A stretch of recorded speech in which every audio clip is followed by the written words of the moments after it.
Hello, chào tất cả mọi người nha. Hôm nay đi với các mình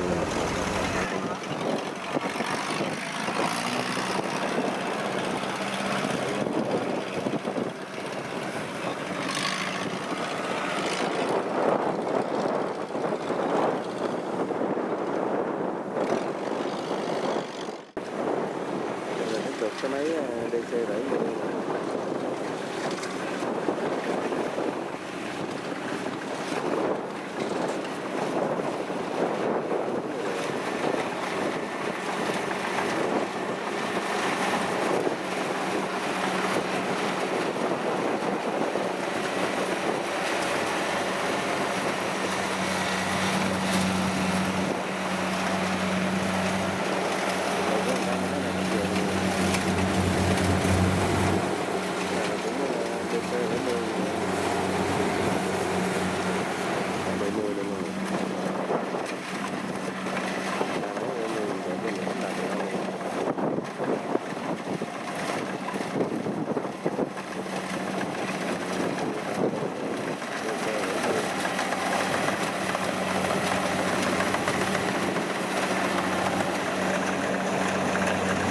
Đồng này nó có hai máy cắt trong người.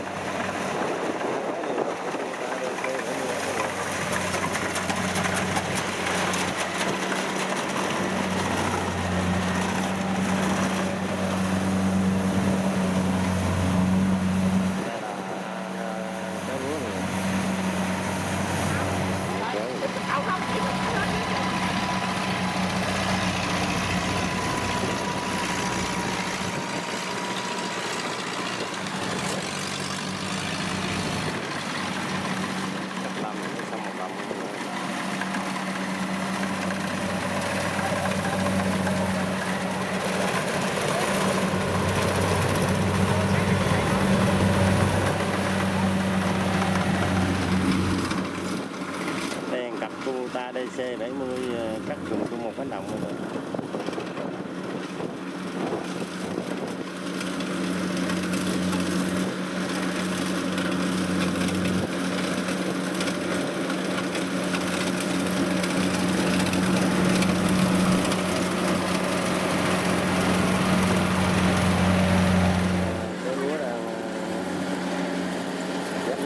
Lên lại chở đến bờ mẫu luôn rồi.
hết phòng luôn cô.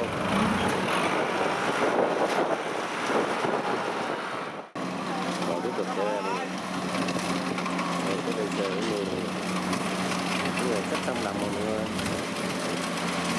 Mặt ruộng này rất là cứng mọi người, nên nó ăn chạy rất là nhanh luôn.